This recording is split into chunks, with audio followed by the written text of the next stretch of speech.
This is Dr. Jonathan Hansen. I'm the president of World Ministries International, as well as Eagle Saving Nations.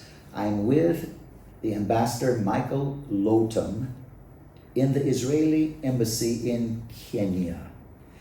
I'm a member also of the Knesset Christian Allies Caucus, and we need to understand the truth.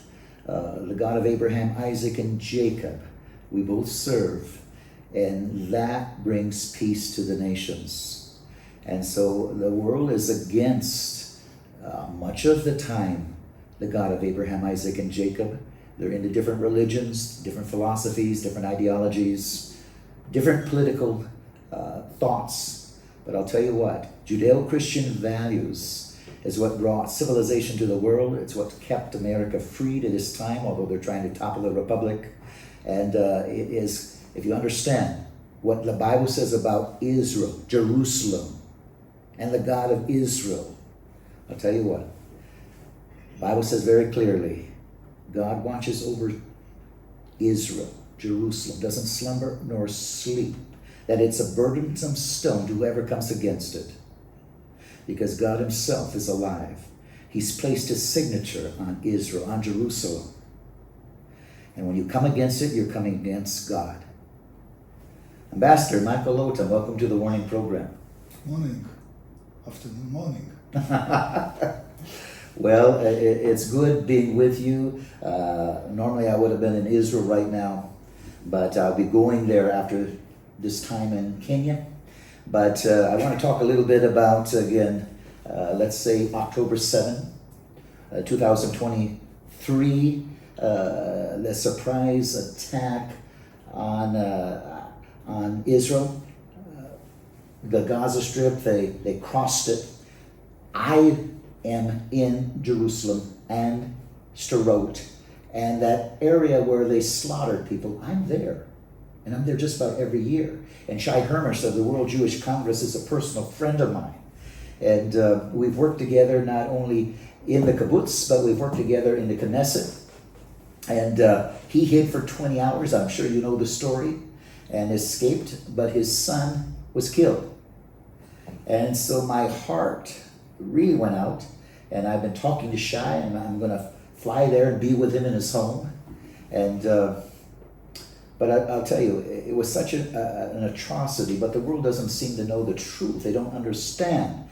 But why don't you share a little bit about your feelings, about your thoughts, about your knowledge? I know that the Gaza Strip was given back.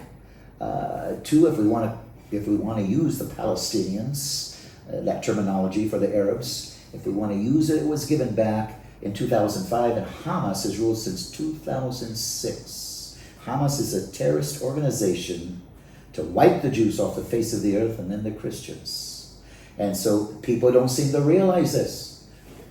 Well, also here, people ask me, why? Why have they done it? Yes. Hamas. So I do the simple thing. I read from the Hamas covenant, which says very clearly, Israel will exist and will continue to exist until Islam will obliterate it, just as it obliterated other before it. And then when I speak with people who tell me, but you should sit and negotiate a peaceful solution. So one thing, I take my notebook and I say, okay, go ahead and give me the solution. So I can write down and send it to Jerusalem. But then I quote Article 13 of the Hamas Covenant. Initiatives and so-called peaceful solutions and international conferences are in contradiction to the principles of the Islamic resistance movement. Now, you can say that's a piece of paper. Mm-hmm. But this is what they believe in.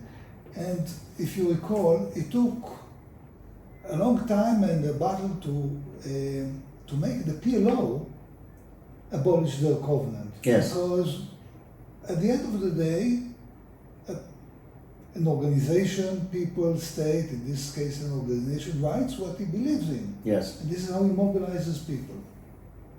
So that's one point. The second is that we don't know, I mean, many of us don't know, the difference between Gaza and the West Bank. Yes. They confuse the Palestinian Authority with the Hamas, it's somewhere there in the Middle East.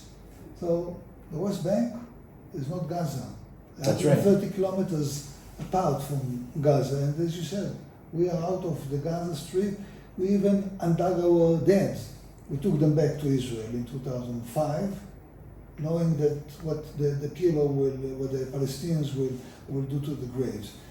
And 2 years later, as you said, the Hamas kicked out the Palestinian Authority from Gaza, also killing them. Yes. They threw them off rooftops. Yes. Now, normally, you would think, and again, that's my normality, that a Palestinian leader, Palestinian of the West Bank, Palestinian Authority, will come on the 7th, immediately at 7 in the morning, and say, that's not us, this is the Hamas. This is not what the Quran says, like the UAE and the Bahrain said. No, but instead, and if you want to prevent it, to avoid something like this in the West Bank, let's sit and discuss Yes. the solution. But no, what they did is exactly the opposite. They went and embraced Hamas. That's right. Now, my apartment in Jerusalem is about 2 kilometers from the gate to Bethlehem. Mm-hmm. I don't want these things 2.5 kilometers from my home. That's right.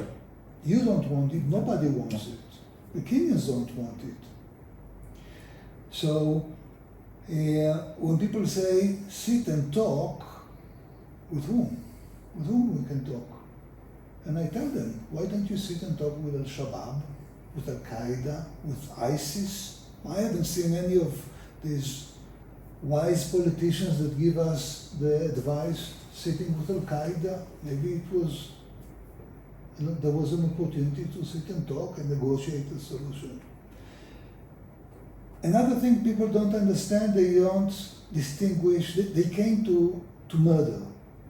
They didn't care if you're a Christian, a Jew. Of course, they aimed at Israelis. But once there were 2 Tanzanians, students, that came for this 11-month program in Israel. And, we have it on video. We have so much on video. Yes. The Nazis, the German Nazis, when they murdered and when they reported and took pictures, they violated the rules, because the orders were not to report back home, not to take pictures. The Hamas, exactly the opposite. They registered everything. They took pictures. They were describing, and of course, so we have everything on video. We have on video also how they executed this Tanzanian student. Yes. Who was begging for his life, saying that he's a Tanzanian, and of course, it was not very difficult to understand he's not an Israeli. And one Tanzanian we brought to burial a couple of months ago in north part of Tanzania. But this one, Joshua, they took the body. And I'm in touch with his father very often. Beginning, he couldn't understand how we can declare him dead if there's no body. And what I tell leaders in the region, we cover here 5 countries, the African Union came immediately condemning Israel and so on and so forth. But one thing they don't do, they don't try even, publicly or not publicly, to get information about the whereabouts of the body of the only African murdered citizen Yes. in Gaza. Wow. Their own citizen, African Union. That's right. And they didn't call, they didn't do anything. So when it comes to us Israelis, everybody jumps on us. And you know that most of the victims who were murdered on the envelope of Gaza, people from the kibbutzim, the villages, these were the employers of the Palestinians that used to come daily.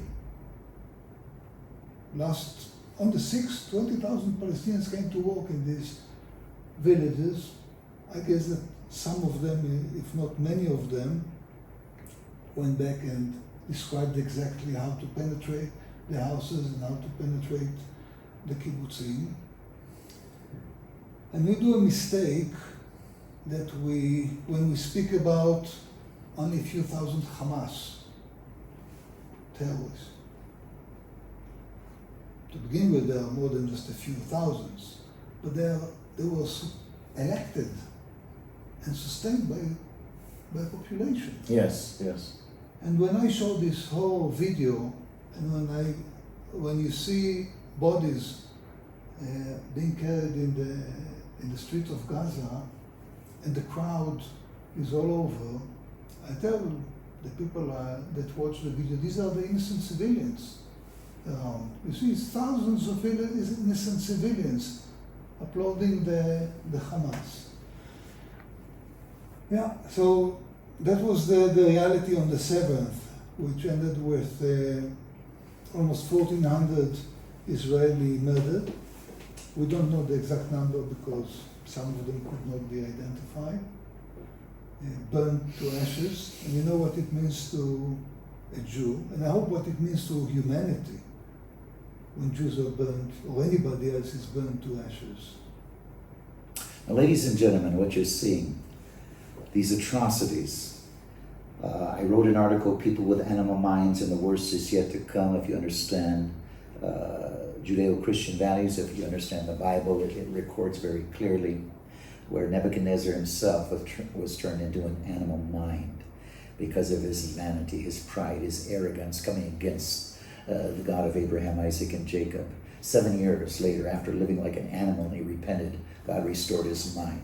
And you go on and on. If you understand again in the Bible, in the book of Daniel and others, again, the 4 world empires that came out of that dream. And since that time, the atrocities, Mussolini, Hitler, Stalin, Mao Zedong, Lenin, the atrocities, what they've done without any type of compassion, the Holocaust, tearing the skin off, making leather out of it. I'll tell you what, you better understand, again, this spirit we're dealing with of, if we want to say, anti-God, anti-Christ, this spirit that hates the God of Abraham, Isaac, and Jacob. Because we're in a spiritual battle around the world, and we better understand where we're living and what's happening.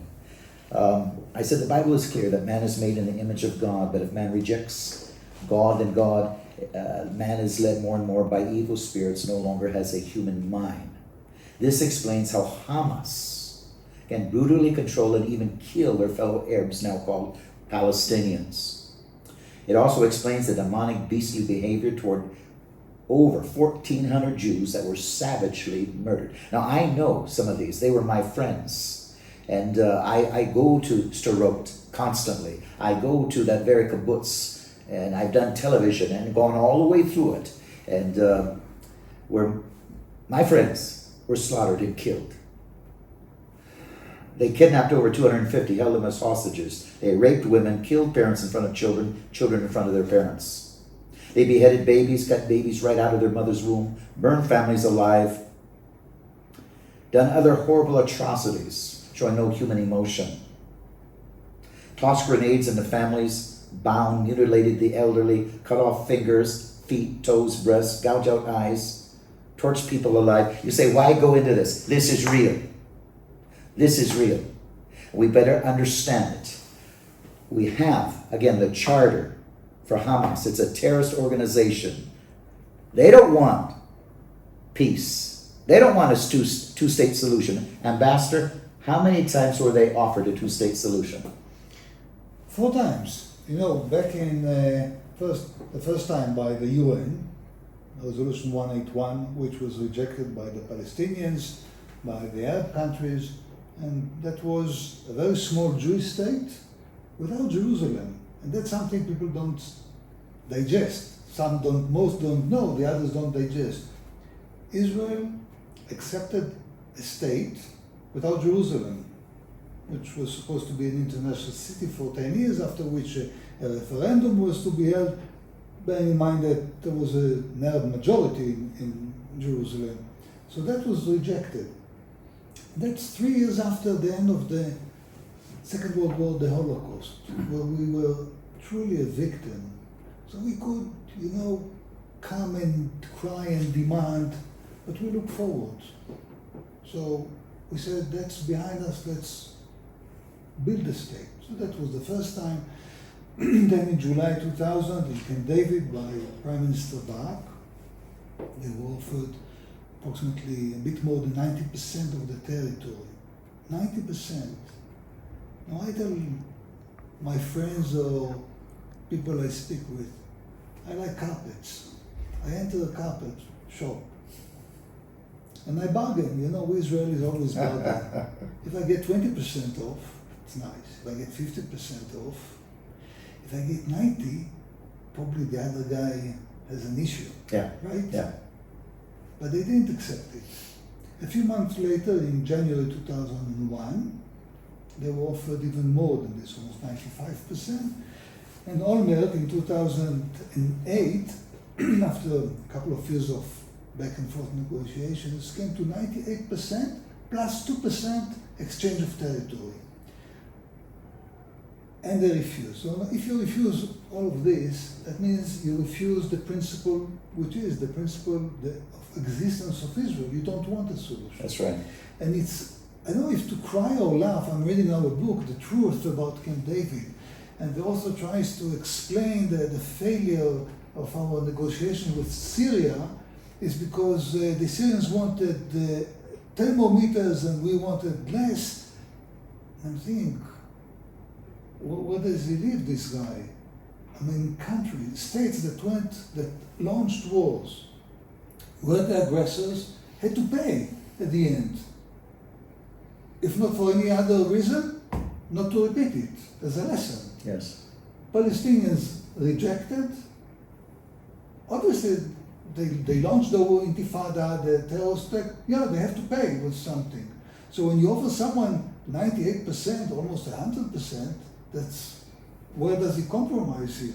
So they will, if you ask a Palestinian, he will tell you, we compromise on Haifa, on Tel Aviv. Well, if this is his compromise, I don't want to sit with him to the table. This is considered as a compromise. So, yeah, we offered more than once.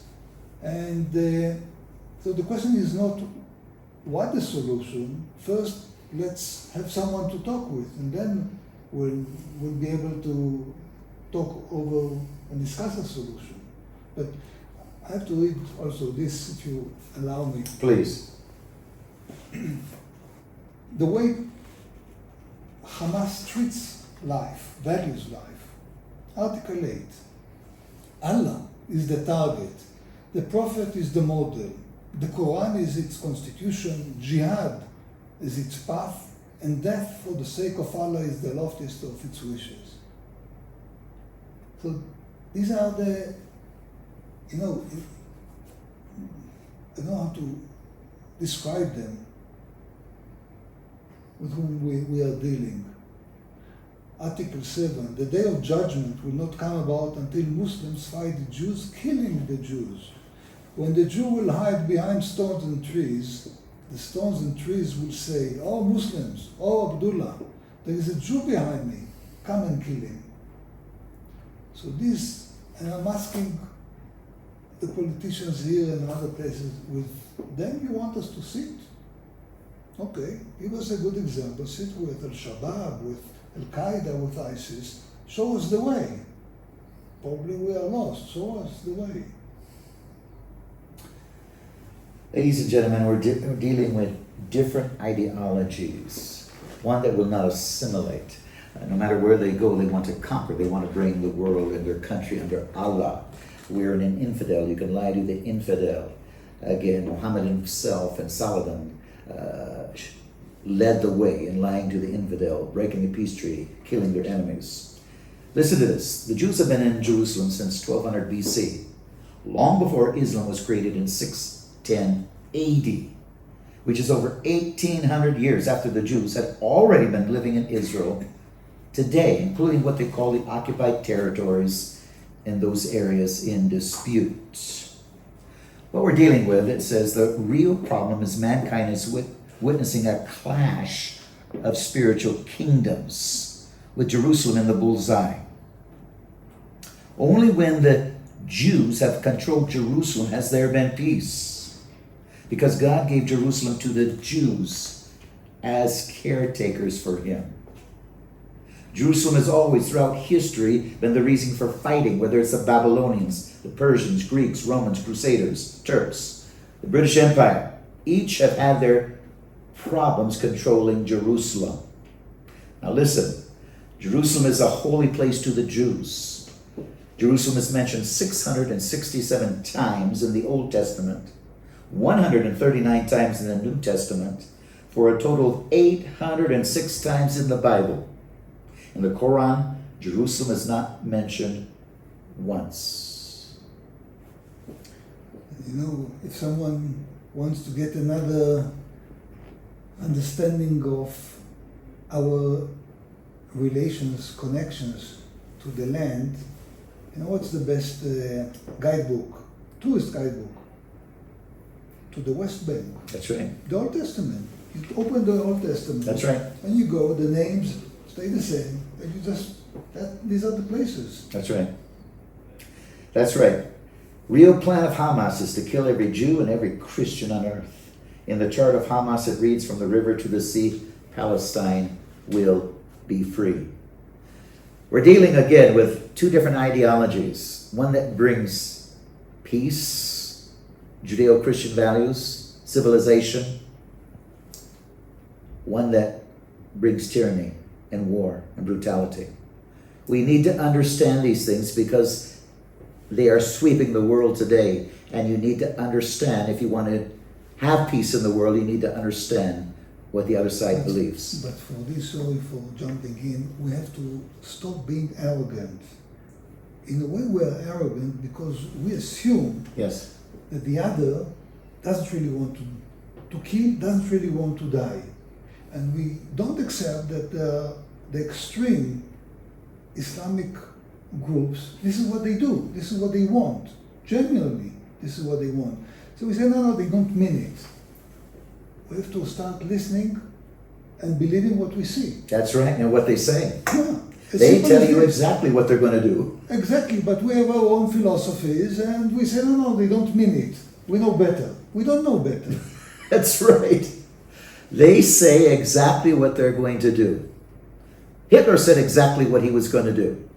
And we could go down through history. We need to listen to the truth, what people are saying, and quit trying to... Nasrallah and Hezbollah. Yeah. They say exactly. Iran says exactly what they're going to do. Yeah, as simple as this. No. You know, you had the president said, read my lips, right? Yeah. Okay. So, ladies and gentlemen, once again, I'm with the Israeli ambassador to Kenya. And I'll tell you what, we've all had a heavy heart since the atrocities. Again, if you truly love God, you have a heavy heart because you understand that this evil can come upon you too. Let me tell you, it's not just the Jews. This evil, this ideology, this spirit is against Judeo-Christian values. It's against, again, those that really serve the living God. And we must understand this if we want to have peace on earth so we are not continually abused, becoming victims. Ambassador? I subscribe, yeah. We have to be very careful because also because of the phenomena of copycat, copy-paste. Terrorist organizations, terrorist groups you have everywhere. And I hope I would be wrong, but I guess that many see what has happened on the October the 7th, and they will say, okay, if Hamas did this to the mighty Israel, why shouldn't we try? And that's the danger, if all those leaders and people that are trying to stop us from eliminating Hamas, they bring the next disaster on themselves, because any terrorist organization will be thinking, any leader of a commander of a terrorist organization will be thinking, okay, all I have to do is first kill as many as I can, then hide among civilians, get the prescription for success and survival. Let's hide among civilians. I know that in a few weeks or in a few months, the storm will be over and I can go ahead. So it's a warning to those that have terrorist organizations among them, and terrorist organizations are everywhere today. Yes. Yes. Ladies and gentlemen, again, I go to Israel every year. I have friends in Israel. I have friends right into Sderot, 1 mile from the Gaza, into the very kibbutz that was slaughtered. I'll tell you, you better understand what we're dealing with, because it's spreading throughout the world. Whether it's Islamic ideology or communism, it's spreading throughout the world. We need to stand beside Israel, because I'll tell you what, they're coming after you next. All over the world, there is trouble brewing. All over the world, if we want to say radical Islamic ideology, all over Europe, women are being raped. This is not just in Israel, isolated cases in America, which there have been many cases. Sometimes they try to keep it out of the news. But I'll tell you what, all over Europe, people are being abused. Women are being raped because they don't cover themselves up with a buoy. And so they're considered a prostitute. We need to face reality, what we're dealing with. What we're dealing with. Closing comments, Ambassador. I can't, without mentioning the hostages. There are many hostages. The women, probably some of them are pregnant because they were abused by the Hamas. There's a one-year-old baby, Kfir Bibas, they're still there. But men, women that are held 20, 30 meters underground. And if the international community and leaders want this to end, it's a very quick one. Unconditional surrender of the Hamas. That's as simple as this. If they care for the population, if it's all about dealing with Israel, then that's relevant. I agree totally with the ambassador. There can be no ceasefire unconditionally. They'll just regroup to attack again. In the charter, they're going to wipe them out. They've turned down a two-state solution. They don't want peace. They want to take over all of Israel. And then their eye is on America. So we must understand these things. We don't serve the same God. In Islam, Jesus is a prophet to come back to kill the Jews and the Christians. That's not our God. Understand what we're dealing with. We need to rise up and defend true people that understand the God of Abraham, Isaac, and Jacob. May God richly bless you.